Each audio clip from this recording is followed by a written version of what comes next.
নমস্কার, নববার্তা বাংলা নিউজে সবাইকে স্বাগত জানাই। সরাসরি আজকের প্রতিবেদন এক ঝটকায় দেখে নেব। চাকরিহারা শিক্ষাকর্মীদের নিয়ে বড় ঘোষণা মমতার, মাসে মাসে দেওয়া হবে টাকা। এই নিয়েই আজকের প্রতিবেদন। প্রতিদিন সঠিক খবর নিয়মিত শোনার জন্য সাবস্ক্রাইব করুন নববার্তা ইউটিউব চ্যানেলটিকে। ফিরে আসছি খবরে। শিক্ষক শিক্ষিকা ও শিক্ষাকর্মী নিয়ে মোট 26,000-এর চাকরি বাতিল হয়েছিল। তবে এতজন শিক্ষক শিক্ষিকার চাকরি বাতিল হলে কিভাবে চলবে রাজ্যের স্কুলগুলো? সেই কারণে নতুন করে প্যানেল তৈরি না হওয়া পর্যন্ত শিক্ষকদের কাজ চালিয়ে যাওয়ার নির্দেশ দিয়েছিল সুপ্রিম কোর্ট। তবে গ্রুপ সি ও গ্রুপ ডি কর্মীদের আপাতত কাজ চালিয়ে দেওয়ার অনুমতি দেয়নি কোর্ট। শনিবার ফোনে তাঁদের সঙ্গে কথা বলেন মুখ্যমন্ত্রী মমতা বন্দ্যোপাধ্যায়। সেখান থেকে তিনি গ্রুপ সি গ্রুপ ডি কর্মীদের উদ্দেশ্যে বড় বার্তা দেন। চাকরিহারা এই সকল কর্মীদের মাসে মাসে সাহায্যের কথা ঘোষণা মমতার। গ্রুপ সিদের জন্য 25,000 টাকা ও গ্রুপ ডিদের জন্য 20,000 টাকা দেওয়া হবে বলে সিদ্ধান্ত নেন মমতা বন্দ্যোপাধ্যায়। যদিও মুখ্যমন্ত্রীর প্রস্তাবের প্রেক্ষিতে গ্রুপ সি এবং গ্রুপ ডির প্রতিনিধিরা জানান, গ্রুপ সি 30,000 এবং গ্রুপ ডি 25,000 করা হোক। শনিবার প্রথম মুখ্যমন্ত্রী জানতে চান গ্রুপ সি গ্রুপ ডি কর্মীদের বেতন কত।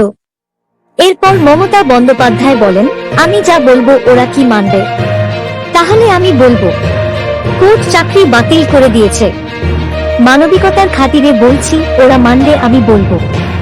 মুখ্যমন্ত্রীকে উত্তরে দেন চাকরিহারা গ্রুপ সি গ্রুপ ডি কর্মীরা। তারা বলেন, ম্যাম না শুনে কি করে হ্যাঁ বলবো? আমাদের এখানে প্রতিনিধিরা আছেন, না শুনে কি করে বলবো? এরপরই মুখ্যমন্ত্রী বলেন, রিভিউ না হওয়া পর্যন্ত মানবিকতার স্বার্থে কিছু একটা ভাবতে পারি। আমরা গ্রুপ সি ডির জন্য রিভিউ পিটিশনে যাব। যোগ্য বা অযোগ্য এই বিষয়ে আমি কিছু বলবো না। গ্রুপ সি গ্রুপ ডি পুরো বাতিল করে দিয়েছে। আমি এডুকেশন বিভাগকে এর মধ্যে রাখবো না।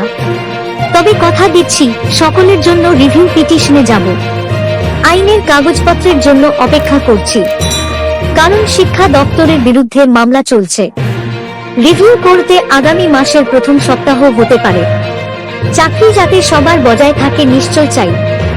এরপর মুখ্যমন্ত্রীর বার্তা, আপাতত মানবিকতার দিক থেকে ভেবে মুখ্য সচিব, শ্রম দপ্তর, আইনজীবীদের সঙ্গে কথা বলে একটা কথা ভেবেছি, ডানলুপের কর্মীদের 10,000 টাকা দিই।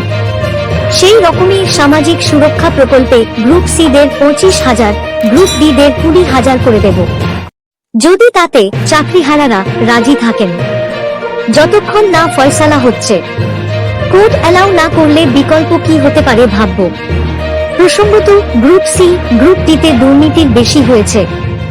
এই অভিযোগে আগামী 9 মাসও চাকরিহারা শিক্ষাকর্মীরা কাজে ফিরতে পারবে না বলে জানিয়েছিল সর্বোচ্চ আদালত।